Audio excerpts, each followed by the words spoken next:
नमस्कार, खबर भारत देख रहे हैं आप। मैं हूं आपके साथ राखी और बात करेंगे दर्द की दस्तक। देखिए, ये वो दर्द, कोविड का दर्द, जिसे हम बहुत लंबे समय से देखते आ रहे हैं, समझते आ रहे हैं और मुझे लगता है बहुत सारे ऐसे लोग हैं जो इस दौर से गुजर भी चुके हैं।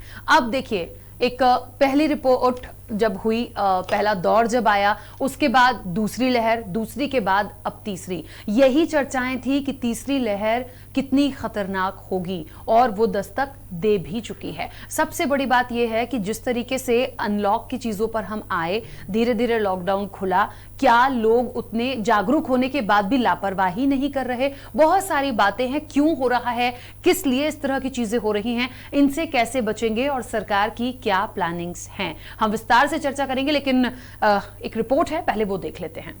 देश के कई हिस्सों में कोविड-19 से जुड़े नियमों को ताक पर रख दिया है। हिल स्टेशन से लेकर बाजारों में खासी भीड़ उमड़ रही है और सावधानियों का पालन भी नहीं हो रहा है। केंद्र सरकार ने कहा है कि लोग तीसरी लहर से जुड़ी बातों को मौसम की अपडेट की तरह देख रहे हैं।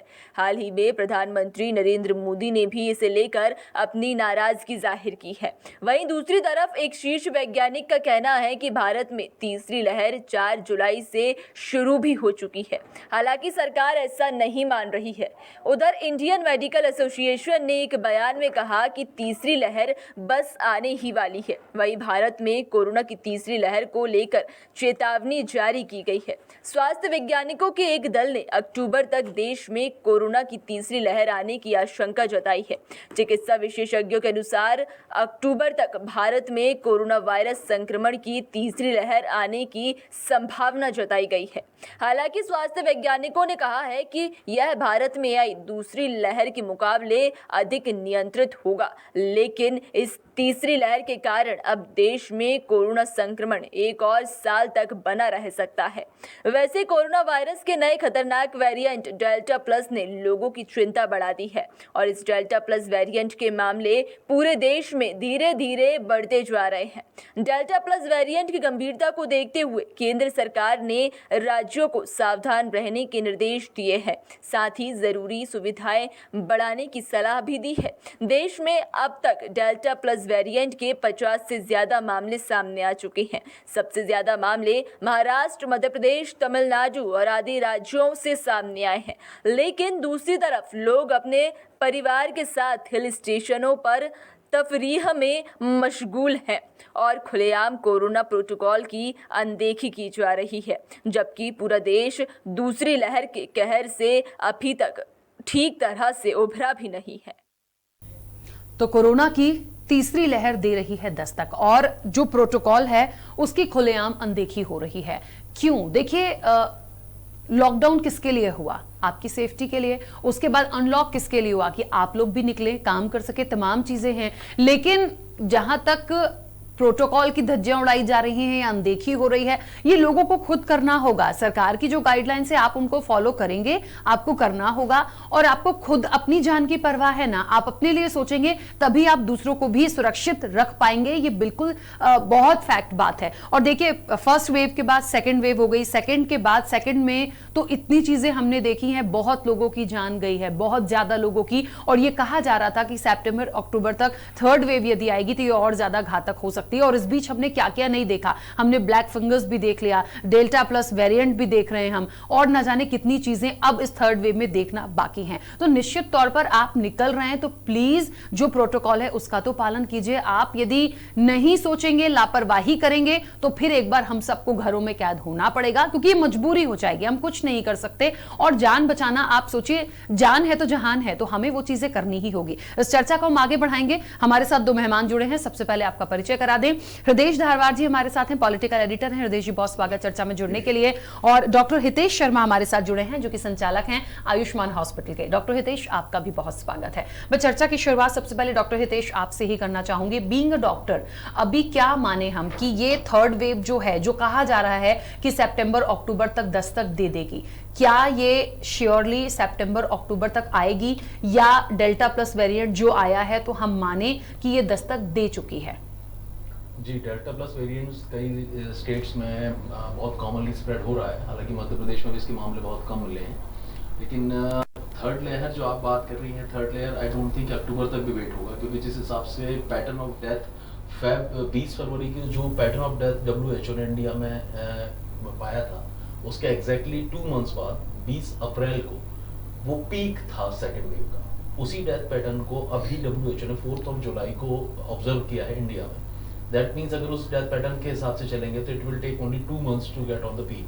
अगर 4 जुलाई को हम उस पैटर्न को पकड़ते हैं तो 4 सितंबर को हम उस थर्ड लेयर की पीक पे होंगे। और आई थिंक जो डेल्टा प्लस वेरिएंट है, ये म्यूटेशन, चूंकि ये वायरस है एक RNA वायरस, तो इस RNA वायरस की एक बड़ी स्पेशलिटी होती है कि ये अपने स्वरूप को, अपने फॉर्म को रेगुलर चेंज करता रहता है, ऑटो म्यूटेट करता रहता है। तो जो एंटीबॉडीज आज हमारे अंदर हैं, दैट इज बहुत ज़्यादा काम नहीं आने वाली है।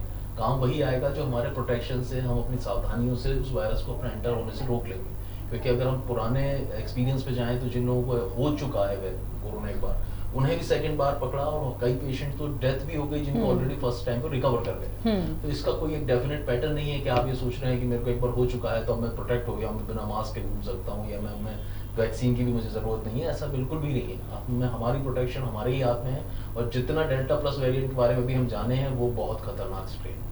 बिल्कुल। हृदय जी, क्या लगता है अभी जिस तरीके से ये बात तो है कि जब से अनलॉक हुआ है, हम मार्केट की बात कर लें, हिल स्टेशन से भी देखिए, ये हम हर दिन देख सुन रहे हैं कि चाहे नैनीताल हो, दूसरे पर्यटन स्थल हो, लोग निकल रहे हैं घूमने के लिए। लेकिन देखिए, घूमने में मनाही नहीं है, लेकिन हम जिस तेजी से जा रहे हैं उसी तेजी से थर्ड वेव भी एक दस्तक देना शुरू कर चुकी है। तो निश्चित तौर पर ये मुश्किल होगा। और देश के प्रधानमंत्री हैं नरेंद्र मोदी, उन्होंने भी इसको लेकर कहीं ना कहीं अपनी बातें रखी हैं। हर बार वो अपने वक्तव्य में तमाम बातें बोलते आए कि प्लीज थोड़ा सा आप लोगों को समझना पड़ेगा, आप घरों में रहिए, अभी इतना ज्यादा आपको घूमने की जरूरत नहीं है। अनलॉक किया है ताकि जो आर्थिक स्थितियां हैं वो ना बिगड़े, आपकी जरूरतों की चीजें चलती रहें, आप लोग ऑफिस जाते रहें, लोग काम पर निकलते रहें। लेकिन आप लोग यदि घूमने निकलेंगे और इस तरीके से जाएंगे और इतना भीड़ भड़ाका करेंगे तो फिर निश्चित तौर पर इन्फेक्शन और वायरस है तो वायरस तो फैलेगा। जी राही, बिल्कुल जिस तरीके से खतरा अभी टला नहीं है, खतरा अभी बरकरार है, थर्ड लेयर की आहट हो चुकी है। जैसे हमें जानकारी मिली कि भोपाल में 2 केस थर्ड वायरस के तहत मिले हैं, जो कहीं चिंता का विषय है। तो सरकार को भी इस ओर ध्यान देना चाहिए कि जो चीज़ें तेज़ी से मार्केट खुले हैं, भीड़ बाजार में बढ़ी है, तो भीड़ बढ़ने के ऊपर किस तरह अंकुश लगाया जा सके। लोग अवेयर हैं, लोग अपनी आपको भूल चुके हैं अभी कि हम क्या करने वाले हैं। जो खतरे को अभी 2 महीने पहले देखा है कि अब डेथ रेशो गजब की हुई थी, मार्च, अप्रैल और मई, ये 2-3 महीने हम लोगों के लिए बहुत खतरनाक साबित हुए हैं। कई लोगों ने अपने को खोया है, कई लोग जाने गई हैं।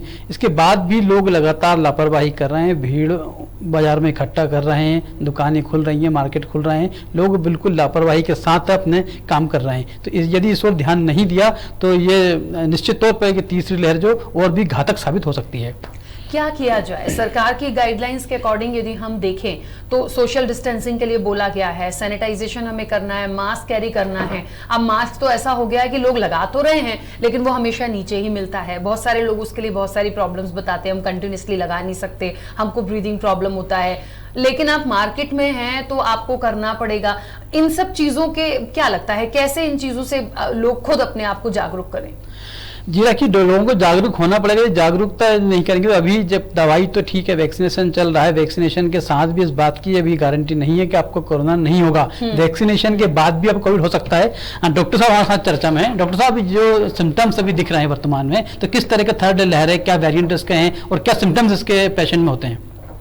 देखिए, थर्ड लहर में जो अभी इन सिम्टम्स समझ में आए हैं या जो अनुमान WHO और इंटरनेशनल साइंटिस्ट ने लगाया है, जो most common presentation of patient होगा वो होगा उल्टी, दस्त, बुखार, क्योंकि ये वाटर बॉर्न होने वाला है। अभी तक जो वायरस था ये एयरबॉर्न था, एयरबॉर्न जैसे हमारी सांसों से अंदर जाता था, पर ये जब वाटर बॉर्न हो जाएगा तो सबसे पहले हमारे इंटेस्टिनल ट्रैक्ट और पेट को अफेक्ट करेगा। जब पेट को अफेक्ट करेगा तो प्राइमरी प्रेजेंटेशन होगा, लूज मोशंस होंगे, उल्टी होगी। तो इसको हम, हो सकता है कुछ लोग इसको नॉर्मली रिलेट ना करें कोरोना से, लेकिन इस बार जो थर्ड वेरिएशन है इसके लिए आपको कोई भी सिम्टम आपकी बॉडी में आता है, इनफैक्ट बुखार नहीं भी होता है, हल्की फुल्की उल्टी होती है या पेट खराब होता है, उसके लिए भी आप टेस्ट कराएं ताकि ये चीज़ आगे आपके परिवार में किसी और को सर्कुलेट ना हो जाए। बिल्कुल। अच्छा, एक बात और है डॉक्टर हितेश, ये बात तो खैर फैक्ट हो गई है कि वैक्सीनेशन बहुत तेजी से हुआ, लोग जागरूक भी हुए, लेकिन बहुत सारे लोगों में ये चीजें हमने देखी हैं कि नहीं, वैक्सीन लग गई है मतलब निश्चिंत हैं, दूसरा डोज लग जाएगा, अब हम मास्क कैरी नहीं कर रहे हैं, तो ये श्योरिटी है कि हम वैक्सीन लगा लेंगे तो बाद में कोविड नहीं होगा? ये तो हम सब जागरूक है कि ऐसा नहीं हो सकता, कहीं लिख के तो नहीं आया ऐसा कि आप यदि वैक्सीनेशन लेते हैं तो आपको कोविड नहीं होगा?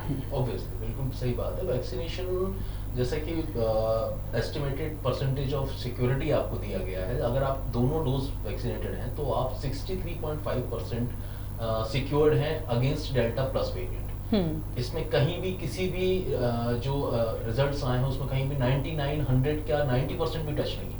तो 63.5 एक ऐसा रेशियो है जो कि हमें सुरक्षित नहीं मानता। तो आप अगर सेकंड डोज लेने के बाद ये सोचते हैं कि हमें डेल्टा प्लस वेरिएंट सब कोई इफेक्ट नहीं होगा, तो आप बिल्कुल गलत हैं। आपको अपने आप को प्रोटेक्ट रखना ही पड़ेगा, क्योंकि जो रिमेनिंग 37.5% है जो आपको इफेक्ट कर सकता है, ये अकेला आपकी जान लेने के लिए काफी है। बिल्कुल। अच्छा, एक बात और, जिस तरीके से भीड़ हो रही है या लोग टूरिस्ट प्लेस पर जा रहे हैं, उन्हें घूमना है, जाना है, निकल ही रहे हैं, तो उन्हें हम सिर्फ एक अपील कर सकते हैं, समझा सकते हैं, देश के पीएम समझा सकते हैं, लेकिन लोग फिर भी जा रहे हैं। तो देखिए, हम नहीं जा रहे, लेकिन मुझे लगता है उनके आसपास के जो लोग होंगे वो कहीं ना कहीं, उनको तो डर का माहौल होता है। हम मार्केट में देख रहे हैं कितनी भीड़ होती है, लोग निकलते हैं, कुछ काम से भी जाते हैं, सिर्फ घूमने के पर्पज से भी जाते हैं। तो अपने आप को इस वक्त प्रोटेक्ट करने के लिए और क्या किया जा सकता है यदि हम उस प्लेस पर हैं?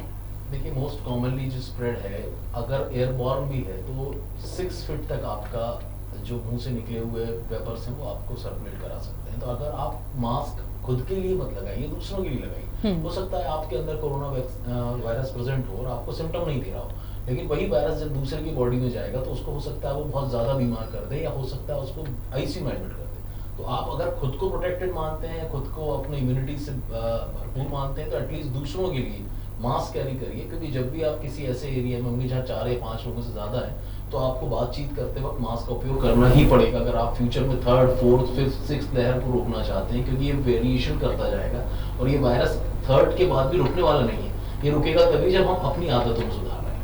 बिल्कुल। हृदय जी, अभी वर्तमान की यदि हम बात करें तो ये बात बिल्कुल ठीक है, हम जितनी चीज़ों को देख रहे हैं, अनलॉक के बाद भीड़ एकदम से हुई है, मार्केट्स में भी भीड़ हुई है, और कुछ लोगों की ये मजबूरी भी होती है कि काम करना है तो वो निकलेंगे ही, जाएंगे ही, और उस भीड़ भड़ाके वाले में भी उनको जाना जरूरी है, वो अपने प्रोटेक्शन के लिए मास्क लगाएंगे। लेकिन दूसरे जो लोग अभी भी जागरूक नहीं है, उनके लिए नहीं लगता कि कोई ऐसा एक एक्शन लिया जाना चाहिए? हम देखते हैं कि कोई चालान भी काट देती है पुलिस कि आपने मास्क नहीं लगाया, लेकिन भरे मार्केट में आप कैसे इन सारी चीजों को फॉलो करवाएंगे? जी, देखिए, इसमें सबसे बड़ा सवाल होता है सरकार की नीतियों को लेकर कि सरकार की नीतियां क्या है। सरकार द्वारा जो प्रयास किए जा रहे हैं डेल्टा प्लस वेरिएंट को रोकने के लिए, कोरोना की 3rd लहर को रोकने के लिए, तो क्या वो प्रयास पर्याप्त हैं? सरकार की तैयारियां क्या है? इस पर ही हमें चर्चा करनी होगी, मंथन करना होगा कि यदि वायरस आता है और केसेस बढ़ते हैं तो सरकार के पास उपलब्धता कितनी साधन की है, कितने बेड अवेलेबल है। क्योंकि हमने पिछले 2 महीने पहले देखा है, ऑक्सीजन की कमी से हमारा प्रदेश जूझता रहा, बेड नहीं मिल रहे थे, दवाई नहीं मिल रही थी, तो दवाई, बेड, ऑक्सीजन की कमी से लगातार हम लोग जूझते रहे। क्या सरकार के पास अब पर्याप्त तैयारियां हैं? सरकार ने इसके लेकर क्या रणनीति तैयार की है और कैसे इसको कंट्रोल कर पाएंगे, कैसे रोकेंगे? तो डॉक्टर साहब, मैं भी आपको मतलब जानकारी जानना चाहता हूं कि यदि वायरस आता है, 3rd लहर आती है, तो सरकार को ऐसे कौन से प्रयास करने चाहिए ताकि इससे आसानी निपटा जा सके? देखिए, जो लास्ट 2nd वेव में most common cause of death था वो unavailability of oxygen at the right time था। उनका सही समय पर ना मिल पाना, खासकर कि पेरिफेरी एरियाज जैसे कि तहसील एरियाज हैं, जैसे विदिशा, सीहोर, अशोकनगर, इन एरियाज में ऑक्सीजन की अवेलेबिलिटी शुरू के 1 मंथ हो नहीं पाई थी। उसके बाद जब अवेलेबल होना शुरू हुआ था, जब तक बहुत लेट हो चुका था। तो गवर्नमेंट को ये चाहिए कि जो पेरिफेरी एरिया है वहाँ पर कंसंट्रेट करें, कि क्योंकि केसेस इस बार जो 3rd जनरेशन है उसी में से आएंगे। 1st जनरेशन के केसेस निकले थे मेट्रो सिटीज से, 2nd जनरेशन के केसेस निकले थे 2nd टायर सिटीज से, जैसे भोपाल, इंदौर, जबलपुर। लेकिन जो अब 3rd जनरेशन आएगी, ये 3rd टायर सिटीज को इफेक्ट करेगी, जो छोटे शहर हैं, सीहोर हो गया, विदिशा हो गया, होशंगाबाद हो गया। तो जरूरी है गवर्नमेंट को कि वहाँ कंसंट्रेट करे, ऑक्सीजन की कमी वहाँ ना हो, इंजेक्शंस की प्रॉपर अवेलेबिलिटी वहाँ हो, डॉक्टर्स की अवेलेबिलिटी वहाँ हो, प्रॉपर फैसिलिटी मिले, ताकि पेशेंट सीरियस होता है तो तुरंत शिफ्ट होकर वो हायर सेंटर में जा सके। डॉक्टर साहब, ये भी कॉमन देखने में आया है कि जब केसेस बढ़ रहे थे तो छोटी जगहों से अक्सर डॉक्टरों ने पेशेंट को रेफर किया भोपाल या बड़ी जगहों पर। जब भोपाल में खुद मारामारी थी, हॉस्पिटल में बेड नहीं मिल रहे थे, ऑक्सीजन नहीं थे, तो ऐसी स्थिति से निपटने के लिए क्या सरकार को करना चाहिए? देखिए सबसे पहली पॉइंट तो ये रेफर पेशेंट तब होता है जब उस कंडीशन में आ जाए कि उसको वहाँ पे संभाला ना जा सके। उस कंडीशन में पहुँचने के लिए अगर हम प्राइमरी ट्रीटमेंट उसको प्रॉपर अवेलेबल कराएंगे तो उस कंडीशन में ही नहीं आएंगे। हम अगर उसको इनिशियली जो इंजेक्शन स्टेरॉइड्स के या जो भी एंटीबायोटिक्स अवेलेबल होता है मार्केट में, जो इस वक्त ट्रेंड में है कि चल रहा है, इसको अफेक्ट कर रहा है। पहले रेमडेसिविर था, उसके बाद ब्लैक फंगस में हमने देखा एम्फोटेरेसिन बी काफ़ी इफेक्टिव था, लेकिन एम्फोटेरेसिन बी मिला नहीं। जब इंजेक्शन नहीं मिलेगा तो डॉक्टर कुछ भी नहीं कर सकता, बिना इंजेक्शन के ना वो सर्जरी यूजफुल होगी इस पेशेंट के लिए, ना अकेले ऑक्सीजन से उसका काम चलेगा। तो पेरिफेरल रीजन खास करके जो इस वक्त गवर्नमेंट की नीतियां हैं कि पेरिफेरी में हम अवेलेबल तो करा रहे हैं, बट लेट्स सी, क्योंकि ये चीज़ें बोलना और इसको इम्प्लीमेंट करना दोनों डिफरेंट चीज़ें हैं। अगर आप बोल रहे हैं तो अच्छी बात है, हो सकता है सही हो जाए, लेकिन अगर नहीं होगा तो थर्ड वेव लहर जो है वो सेकंड से कई गुना ज़्यादा खतरनाक। बिल्कुल। अच्छा, एक बात और, ये बहुत तेजी से आई थी, बाद में इसका खंडन भी हुआ, बट एक्चुअल क्या है, कहा गया था कि बच्चों के लिए बहुत इफेक्टिव हो सकता है, और कितना हम माने, क्योंकि बाद में फिर ये भी हुआ कि नहीं, बच्चों की बॉडी जो होता है या उनका जो इम्यून सिस्टम भी आप स्ट्रॉन्ग कर सकते हैं, आप बहुत सारी चीजों की बातें की गई थी। लेकिन अभी वर्तमान में देखें तो बच्चों के लिए कितनी इफेक्टिव है, क्योंकि बच्चों के लिए यदि वैक्सीनेशन की बात करें तो अभी फिलहाल छोटे बच्चों के लिए तो कुछ भी नहीं है। देखिए इनिशियली जो वायरस अटैक था वो एयरबॉर्न होने के कारण थ्रू हमारे लेरिंग्स फेरिंग्स सांस के नली से अंदर जाता था। बच्चों का उस क्षेत्र का जो सरफेस एरिया है वो इतना छोटा होता है कि वो वायरस उसमें एंटर नहीं कर पाता था, इसलिए वो बच्चे ऑटोमेटिकली प्रोटेक्टेड थे। इनफैक्ट कुछ इन्फेक्ट हो भी गए थे तो उनकी बॉडी में इम्यून सिस्टम इतना स्ट्रॉन्ग रहता है कि बच्चे उस चीज़ को रेजिस्ट कर पाए। लेकिन जो थर्ड लहर को बच्चों में ज़्यादा बताया गया उसका बेसिक रीज़न उन्होंने इस चीज़ को लिया कि अगर ये वाटरबॉर्न हो गया तो ये पेट से जाएगा। जब पेट से जाएगा तो बच्चे सबसे ज्यादा अनहाइजीनिक वे में काम करते हैं, किसी भी बिना हाथ धोए खाना पीना कर लेना, बाजार से कुछ भी खा पी लेना, पानी पे ध्यान नहीं देना, इसलिए सबसे ज्यादा इफेक्ट ये बच्चों पे करेगी, ऐसा एक अनुमान लगाया गया था। हालांकि इसका कोई ऑथेंटिक प्रूफ अभी तक किसी भी जगह किसी भी देश में नहीं मिला है, बट जो अनुमान बच्चों पे लगाया गया था वो सिर्फ इसलिए क्योंकि अगर ये वाटर के थ्रू ट्रेवल करेगा तो ये सबसे पहले बच्चों को ही करेगा। जैसे आप मौसमी बुखार देखते हैं, मौसमी बुखार, उल्टी, दस्त कब सबसे ज्यादा किसको होते हैं? बच्चों को होते हैं, क्योंकि बच्चे सबसे ज्यादा अनहाइजीनिक वे में ट्रीट करते हैं। एडल्ट्स को पता होता है कब हाथ धोने हैं, कब खाना खाने से पहले किसको क्या टच करना है, ये सारी चीजें बच्चे नहीं कर पाते, इसलिए उनके ऊपर ज्यादा इफेक्ट आने का एक अनुमान था। लेट अस सी कैसे।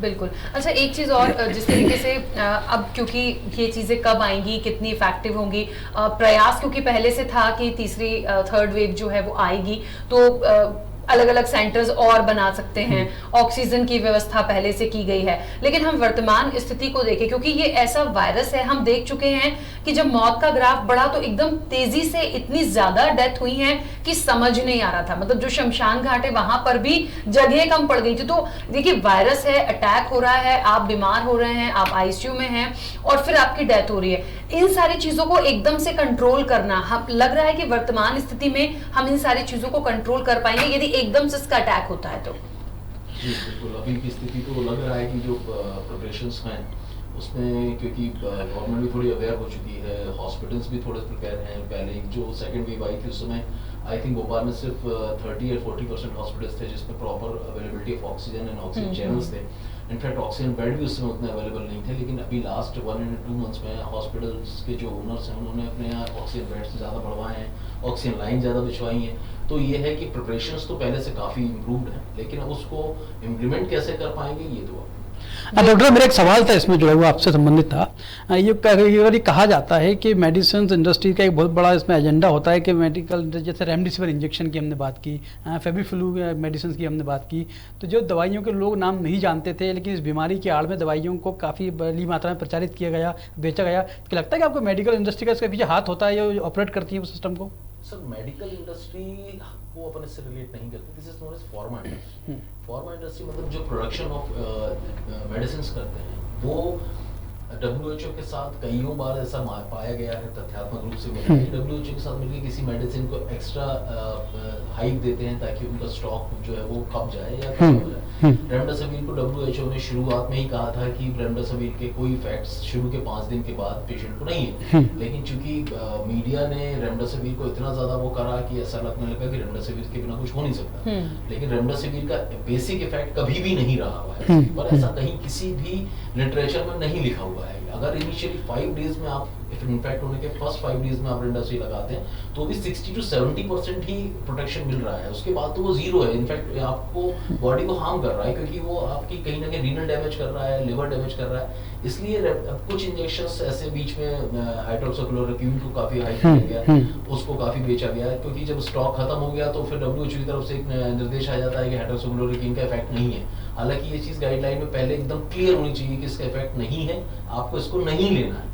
लेकिन चूंकि WHO का रवैया भी इसमें बहुत स्ट्रिक्ट नहीं रहता है, तो उनके बोलने के बाद जो साधारण पब्लिक है उसको लगता है कि अगर 10% चांस भी है तो लेने में क्या हर्ज है।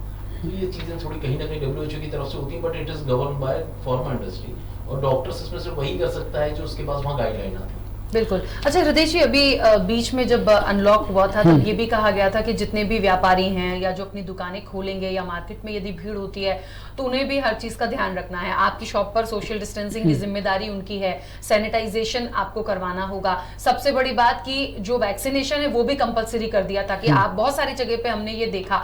तो कहीं ना कहीं माने कि ये जो एक नीति है या ये जो एक बात एक जिम्मेदारी के तौर पर लोगों को भी दी गई, दुकानदारों को भी दी गई, व्यापारियों को दी गई, इससे कहीं ना कहीं कुछ हद तक चीजें कंट्रोल होंगी। हालांकि बिल्कुल सरकार ने शुरुआत में ये गाइडलाइन जारी की थी कि जो भी ग्राहक हैं उनको दुकान में तभी सामान दिया जाए जब वो मास्क पहन कर आएँ, सैनिटाइजेशन कराएं, सोशल डिस्टेंसिंग का पालन करें। यदि वो नहीं करें, सामान नहीं दिया जाए। लगातार बहुत प्रचारित किया गया है, लेकिन वास्तविक रूप यदि हम देखें तो पुराने भोपाल का हम जिक्र कर लेते हैं कि कितना भीड़ भाड़ कंजेस्टेड इलाका है, वहाँ पर सोशल डिस्टेंसिंग का कोई पालन नहीं होता, लोग मास्क नहीं वेयर कर रहे हैं, लोग लगातार लापरवाही करते जा रहे हैं। लापरवाही की वजह से कहीं ना कहीं फिर से खतरा तो बना हुआ है, पर सरकार भी क्या करे? सरकार के साथ साथ समाज को भी जागरूक होना पड़ेगा, अपने खुद के जीवन की रक्षा के लिए उनको आगे आना पड़ेगा, और ताकि तभी वे इस खतरनाक बीमारी से जो बच सकेंगे।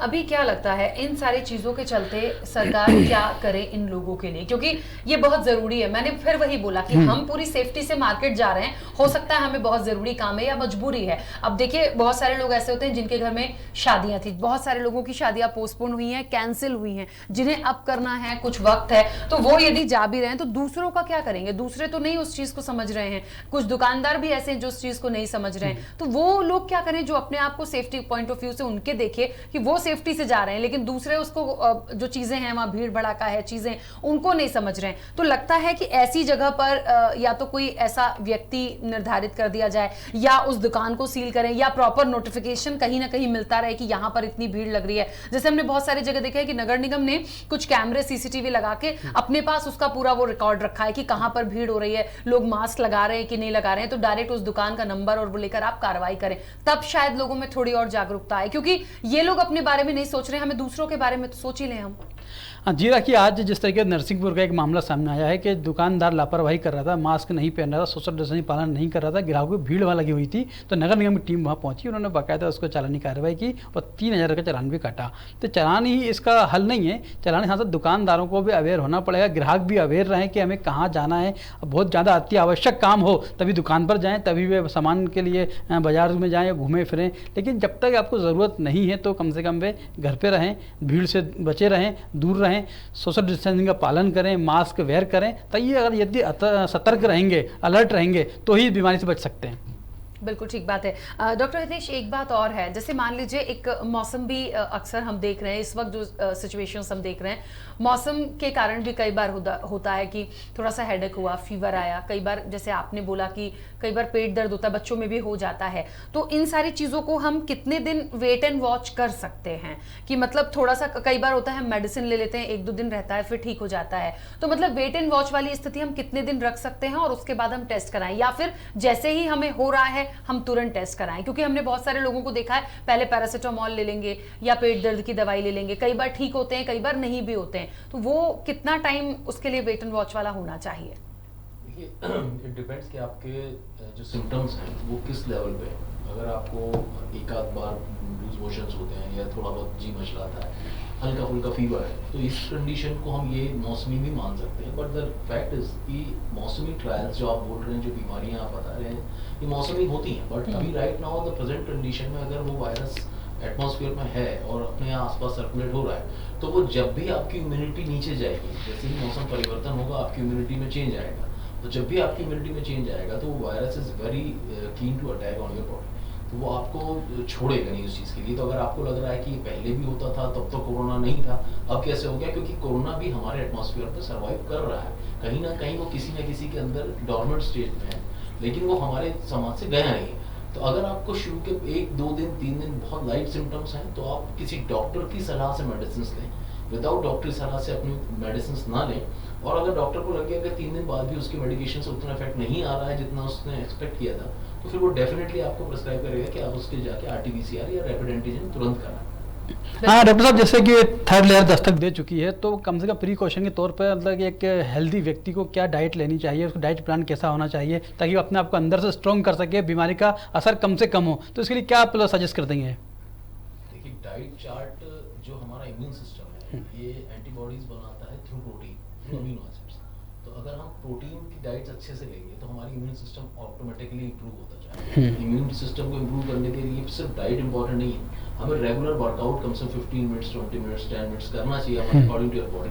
वो वर्कआउट आपके सर्कुलेशन को मेंटेन रखेगा, आपके लंग्स को एक्सपेंड करेगा, आपके लंग्स एक्सपेंड करेंगे तो जितने भी इन्फेक्शन के चांसेस है वो कम हो जाएंगे। खासकर protein diet is very important. अगर आप वेजिटेरियन है तो आप प्रोटीन में जो भी वेज प्रोटीन मैक्सिमम सोया वगैरह, सोयाबीन, मूंगफली, ये सब अवेलेबल है, ये चीज़ें लें। और नॉन वेजिटेरियन है तो आप एटलीस्ट नॉन फ्राइड मीट लें, क्योंकि फ्राइड मीट लेने से वो जो अमाउंट ऑफ प्रोटीन है वो काफ़ी कम हो जाए। बिल्कुल। चलिए, और इस वक्त आपको बता दें कि प्रभाकर तिवारी CMHO हमारे साथ जुड़ गए हैं। प्रभाकर तिवारी जी, सबसे पहले तो बहुत स्वागत खबर भारत के साथ जुड़ने के लिए। और चर्चा चल रही है कोविड की थर्ड वेव की, हम बात कर रहे हैं, क्या लगता है? देखिए, सितंबर अक्टूबर में आएगी या उससे पहले आ सकती है, लेकिन डेल्टा प्लस वेरिएंट भी बहुत तेजी से फैला है।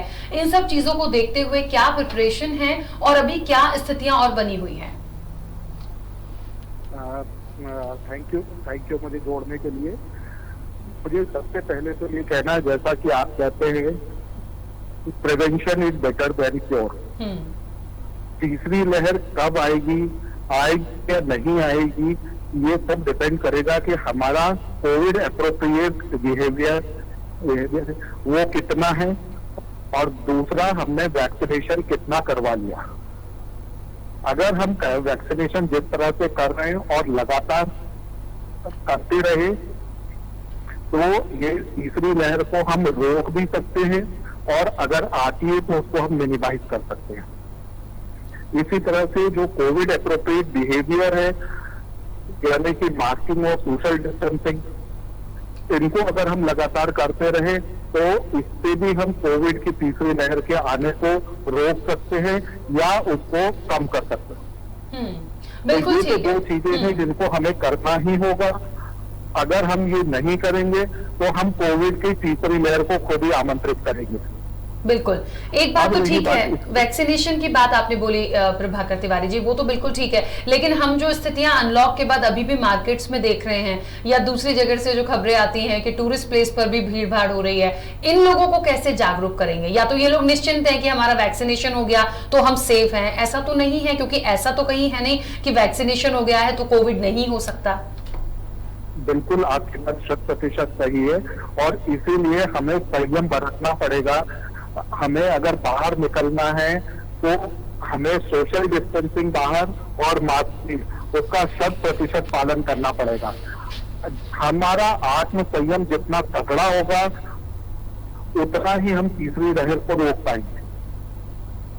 ठीक है, तैयारियों की यदि बात की जाए तो क्या कुछ अभी गवर्नमेंट की गाइडलाइंस के अकॉर्डिंग और किया जा रहा है? देखिए, कोविड की गाइडलाइन के हिसाब से चीजें जो हैं, जो आपने देखा होगा कि लगातार हो रही है। एक तो नंबर ऑफ बेड्स बढ़ाना अस्पताल में, और दूसरा ऑक्सीजन की उपलब्धता सुनिश्चित करना। अगर हम भोपाल की बात करें तो आप देखेंगे कि पिछले 1 महीने में कम से कम 30 नए ऑक्सीजन संयंत्र लगाए जा रहे हैं, जिनमें से कई शुरू हो गए हैं, कई शुरू हो सकने की स्थिति में। इसी तरह से अपनी लिक्विड ऑक्सीजन कैपेसिटी और ऑक्सीजन बेड के नंबर लगातार सरकारी और निजी दोनों क्षेत्रों में बढ़ रहे हैं, और जो औषधियों की उपलब्धता है वो सुनिश्चित करने के लिए हमारा जो NPPSCL है वो लगातार काम कर रहा है। तो सरकार एक तरफ तो प्रिवेंशन की बात कर रही है, दूसरी तरफ जो आवश्यक चीजें हैं, चाहे वो ऑक्सीजन बेड हो, चाहे औषधियां हो, चाहे वो ऑक्सीजन हो, उसको सुनिश्चित करने का पूरा प्रयास है। बिल्कुल। चलिए, बहुत शुक्रिया खबर भारत के साथ जुड़ने के लिए। तो आपको बता दें कि सीएमएचओ प्रभाकर तिवारी जी हमारे साथ जुड़े थे। एक बात तो है कि वो भी एक बात को कह रहे हैं कि आपको प्रॉपर मास्क लगाना है, सैनिटाइजेशन और सोशल डिस्टेंसिंग, ये तो आपको कभी भी नहीं छोड़नी है। आपको घर से बाहर जाना है, ये आपको लेके चलना होगा, वैक्सीनेशन हो ना हो, लेकिन सरकार की तरफ से नंबर ऑफ बेड्स, ऑक्सीजन कितना ज्यादा उपलब्ध और करना है, और इस तीसरी लहर के लिए जो तैयारियां उस स्तर पर की जा रही हैं उसके लिए जागरूक हैं और लगातार प्रयास हो रहे हैं। क्योंकि समय की सीमा भी है, डॉक्टर हितेश जल्दी से अपनी बात रखिएगा कि हम क्योंकि हेल्थ और डाइट की बात कर रहे थे, आपने बहुत सारी चीजें उस वक्त भी बताई हैं। एक छोटा सा मैसेज कि लोग इस वक्त अभी क्या करें? सबसे पहले खुद को हेल्दी रखें, फिट रखें, डाइट प्रॉपर लें और कोशिश करें कि बहुत भीड़ भाड़ वाले एरिया में ना जाएं, और अगर जाना बहुत ज़्यादा मजबूरी है तो हमेशा मास्क कैरी करें। मास्क कैरी करने के साथ साथ ज़रूरी है कि उस मास्क को हैंडलिंग कैसे करें। मास्क लगाने भर से चीज़ें खत्म नहीं होंगी, आपको उस मास्क को प्रॉपर क्लीन करना पड़ेगा या रेगुलर बेसिस पे चेंज करना पड़ेगा, और अपने हाथों से उस मास्क को सेट करने के लिए जो हम उसको पकड़ के फ्रंट से लेते हैं, फ्रंट पे ही पूरा इन्फेक्शन आता है, तो आप अपने हाथों को उससे दूर रहिए, उसका जो एंड एरिया है उससे उसको ऑपरेट करिए। ऐसे ऑपरेट करने से आपका इन्फेक्शन आप ही को लग जाएगा। तो कुछ बहुत बेसिक चीज़ें हैं जो अगर हम प्रिकॉशन रूप में लेते हैं तो शायद हम इस थर्ड वेव को अपने पीक पे जाने से रोक सकें। बिल्कुल। हृदय जी जल्दी से अपनी बात रखिएगा। हम तो खबर भारत की तरफ से ये जनता से अपील करना चाहेंगे कि वे जान है तो जहान है, आप सुरक्षित रहिए और कोविड के जो नियम्स हैं, गाइडलाइंस हैं सरकार द्वारा जारी की जाती है, उनका पालन कीजिए, और जितना आप अवेयर रहेंगे उतना ही आप अपने आप को परिवार सुरक्षित कर पाएंगे। बिल्कुल। तो देखिए, एक बात तो है, दर्द की दस्तक, ये दस्तक आ गई है या आ जाएगी, हम इसको एक तरफ रखें। बात सबसे महत्वपूर्ण ये है कि हमें हमेशा जागरूक रहना है, हमें जो सरकार की गाइडलाइंस है उन्हें पूरा ध्यान रखना है, फॉलो करना है, और आप अपने बारे में सोचिए। यदि आप अपने बारे में सोचेंगे तो आपके आसपास के लोग वैसे ही सुरक्षित रहेंगे। आप घर से निकलते हैं, अपना ध्यान रखेंगे, आप वापस लौटकर अपनी फैमिली के पास आते हैं, आपका परिवार सुरक्षित होगा। जिस दिन आप ये सोच लेंगे, तमाम चीजें करेंगे, तो निश्चित तौर पर हम इस जंग से जरूर जीतेंगे। फिलहाल इस चर्चा में इतना ही, दीजिए इजाजत, नमस्कार।